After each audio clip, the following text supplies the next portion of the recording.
Good morning. This video is for my sub on Thursday, and I just wanted to give you a little bit of a heads up on what the students are doing. By now you should have already gotten this. I'm going to add a couple things to it, but in order to get to where this video you had to have already had this form. So the first thing I wanted to do is talk to you about what the students are doing, and let me get to it here. Second period class is doing a color wheel. They are not this far at all. In fact, yesterday they were doing the background colors, and then I think I will go ahead and link a video that will tell you or tell them how to do the tints, which are the inner part, the lighter part right here. But just as a heads up, this is what they are doing. And if I don't get that video attached or something, they can still work on the background. One of the things I really want to push to you for making sure they do is that these background colors here need to be really heavy, dark colors. A lot of times they will make them extremely light, and they need to go with thick colors so the colors are really intense. The brushes that they are going to be using are these style brushes. I believe they're in a blue container. I'm just not exactly sure where it is right now. I know it's on one of the counters. And that is second period. Pretty good class. Third period, they are going to be working on what's called the positive and negative space. And they, as of yesterday, I think that a majority of them were on just starting this second column here.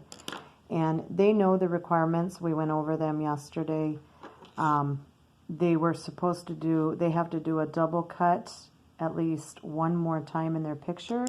I encourage them to be creative with their shapes, and it should take a majority, if not all, of the class. So my fourth hour class is, that one was a little harder to have a picture for you because they are in the process of making a form for their paper mache animals. The boxes are in the storeroom. I send one person in to grab their boxes, and in that box they should have all the supplies they need to finish up the basic shape of their animal. There will be a couple of students that are done with this and they're ready to move on to the next step, and if that's the case, you can encourage them to free draw, or you can send one of them at a time to go get a book if they want to read. And again, that is fourth hour. So fifth hour is sixth grade classes, whereas the first three classes of the day were fifth grade. So and this is not a very good example, so I do apologize. But the fifth hour is sixth grade. Yeah, I'm going to see if I can find a better example here. They are working on what's called the op art, and they are either doing this design or a tube design. And majority of them have like one of these colors done, or about half of the project. So I would think that it'll take most, if not all, of the class period for them to work and to finish these up. I know there is one girl that is done. She sits right by the door as you come in. She's a real good girl. She might have some other things that she needs to work on.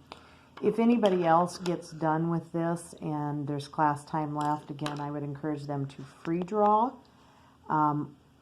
Possibly get a book. Again, don't send more than one to the locker at a time, but free draw is probably the easiest thing for you, because I will tell you this class is a little bit rowdy.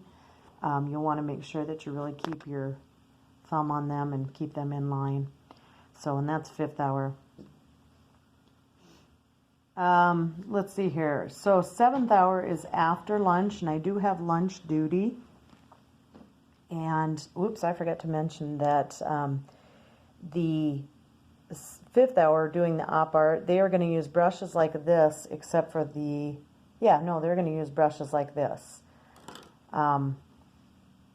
Whereas I am wrong earlier, the fifth grade, they could use these brushes, but they're probably better off using a brush that looks like this, but it's got a square top. So I'm getting really confused here on these. I apologize. The fifth grade that's doing the color wheel second hour, it looks like, I'm just going to set that down. Looks like this, but it's got a square top on it. So my apologies. Back to seventh hour. Seventh hour again is a hard one to show a picture of because they're painting their plates. You will see the plates hanging up on this big wire, tall, this panel. It is back by the storeroom, and they will need to take their plates down from yesterday, and they can continue painting. I would encourage them to get their plates done, if not even, at least get as much done as possible, but try to get them done if they can. And that, the good class, they're the ones I confuse. They are going to be using a brush like this to paint with their liquid tempera paint, and they have all the paint in their tubs or on their shelves. Last period of the day is eighth period. Eighth period is doing a folded paper design, and it looks something like this. They know the requirements. They have a handout that gives you the requirements. I will tell you that they have to touch at least 4 corners, 4 sides, or both. And I know that it should take them a majority of class to work on this. My biggest concern with third hour that's doing the positive and negative and this class is they may run out of the little cut papers. I have a box of colors that are sitting over by the glass display on the east wall. It's right by the entrance door. If we run out of those colors, you could cut them some more. And I have a red and white box that's sitting, it's all the way on the other side of the room by the windows. It's on a big file cabinet. And again, it's a red and white box with some strips of all these different colors, and you could cut those for them. They're 2-inch by 2-inch squares. And again, don't let the kids cut with a paper cutter, but that is easily something you could do.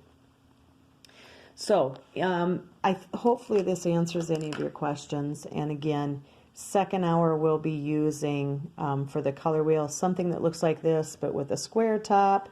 This will be used for fifth hour with the op art. Looks almost identical to this, and that's most of these brushes I think are on the cart in the front of the room.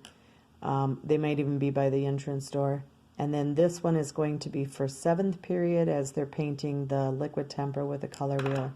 Please make sure you check the brushes, monitor them as much as possible. You could also assign a couple of students to help check brushes, clean brushes, and just make sure they're not leaving them lay around. I will also add that at the end of each class period I have a table, which is the violet table this week, that's helping with sanitizing tables. One person will spray the table and the other 2 or 3 people at that table will wipe the tables, and we do that every class period at the very end. Majority of these classes that are painting or just any type of up and about material will probably need about 4 minutes for cleanup. Maybe the ones painting with the paper plates on this, they might need a little bit more time, but hopefully that helps. You should be able to text or call me if you have any questions. So please write down any names of students that are misbehaving, and I will deal with that when I return. So thank you very much. I hope you have a great day.